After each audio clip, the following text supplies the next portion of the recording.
ಕಾಂಗ್ರೆಸ್ ತನ್ನ ಅಧಿಕೃತ ಪ್ರಚಾರವನ್ನು ಕೋಲಾರದ ಕುರುಡುಮಲೆ ಗಣೇಶ ದೇವಸ್ಥಾನದಿಂದ ಪ್ರಾರಂಭ ಮಾಡ್ತಾ ಇದೆ.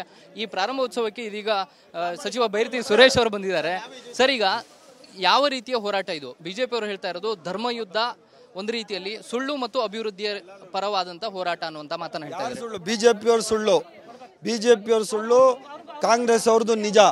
ನಮ್ದೇನೆ ನೈಜ ಸರ್ಕಾರ, ನಾವೇನೇ ಜನಗಳ ಪರವಾಗಿರುವಂಥ ಸರ್ಕಾರ. ಒಂದು ವರ್ಷಕ್ಕೆ 65,000 ಕೋಟಿ ರೂಪಾಯಿಗಳನ್ನು ನೇರವಾಗಿ ಜನಗಳಿಗೆ, ಬಡವರಿಗೆ, ಮಧ್ಯಮ ವರ್ಗದವರಿಗೆ ತಲುಪಿಸುವಂಥ ಕೆಲಸ ನಾವು ಮಾಡ್ತಾ ಇದ್ದೀವಿ. ಒಟ್ಟವರಿಗೆ BJP ಅವರು JDS ಅವರು ಒಟ್ಟಿಗೆ ಸೇರ್ಕೊಂಡಿದ್ದಾರೆ. ಅವರಿಗೆ ಸೋಲು ಕಟ್ಟಿಟ್ಟ ಬುತ್ತಿ. ಕೋಲಾರ ನಿಮ್ಮ ಜವಾಬ್ದಾರಿಯಲ್ಲಿದೆ, ಯಾವ ರೀತಿಯ ಫಲಿತಾಂಶವನ್ನು ನಿರೀಕ್ಷೆ ಮಾಡ್ತಾ ಇದ್ದೀರಿ? ನೋಡಿ, ಕೋಲಾರ ಕ್ಷೇತ್ರದ ಉಸ್ತುವಾರಿ ಸಚಿವನಾಗಿ ನನ್ನ ಕರ್ತವ್ಯವನ್ನು ನಾನು ನಿರ್ವಹಣೆ ಮಾಡ್ತಾ ಇದ್ದೀನಿ. ಜನಗಳ ಅಭಿಪ್ರಾಯ ಕೇಳಿಸ್ಕೊಂಡಿದ್ದೀನಿ, ಜನಗಳ ನಡವಳಿಕೆಗಳು ನೋಡಿದ್ದೀನಿ.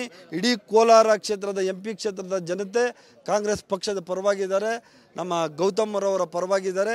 2 ಲಕ್ಷಕ್ಕೂ ಮತಗಳ ಅಂತರದಿಂದ ಗೌತಮ್ರವರು ಲೋಕಸಭೆಗೆ ಹೋಗುವುದು ನಿಶ್ಚಿತ. ನರೇಂದ್ರ ಗೌಡ HF ಹಸು ಸಾಕಾಣೆಯಿಂದ ವರ್ಷಕ್ಕೆ 18 ಲಕ್ಷ ಗಳಿಸ್ತಿದ್ದಾರೆ. ನೀವು ಕೂಡ ಅವರಿಂದ ಕಲಿಬೇಕಾ? ಅವ್ರ ಜೊತೆ ವಿಡಿಯೋ ಕಾಲ್ನಲ್ಲಿ ಮಾತಾಡಬೇಕಾ? ಈಗಲೇ ಫ್ರೀಡಮ್ ಆ್ಯಪ್ ಡೌನ್ಲೋಡ್ ಮಾಡಿ.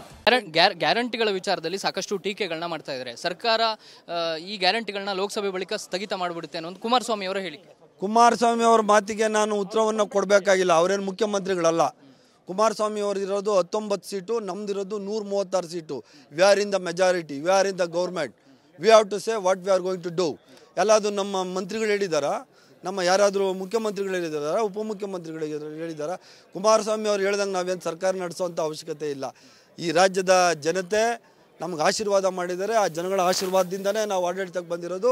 136 ಸೀಟುಗಳನ್ನು ಗೆಲ್ಲಿಸಿಕೊಟ್ಟಂಥ ನಮ್ಮ ರಾಜ್ಯದ ಜನತೆ ನಮ್ಮ ಮಾತುಗಳನ್ನು ನಂಬಿನೇ ನಮ್ಗೆ ಓಟ್ ಹಾಕಿದ್ದಾರೆ. ಆ ಯೋಜನೆಗಳನ್ನು ನಿಲ್ಲಿಸುವಂತಹ ಸಂಭವನೇ ಇಲ್ಲ. ಯೋಜನೆಗಳು ಹಂಗೇನೆ ಮುಂದುವರಿತವೆ. ಅದೇ ಥರ 20ಕ್ಕೂ ಹೆಚ್ಚು ಸೀಟುಗಳನ್ನು ಈ ರಾಜ್ಯದ ಜನತೆ ನಮಗೆ ಗೆಲ್ಲಿಸ್ಕೊಡ್ತಾರೆ. ಇದಿಷ್ಟು ಸಚಿವ ಬೈರತಿ ಸುರೇಶ್ ಅವರ ಮಾತು. ಕ್ಯಾಮರಾ ಪರ್ಸನ್ ವಿನೋದ್ ಜೊತೆ ಪ್ರಸನ್ನ ಗಾಂವ್ಕರ್, TV9 ಕೋಲಾರ.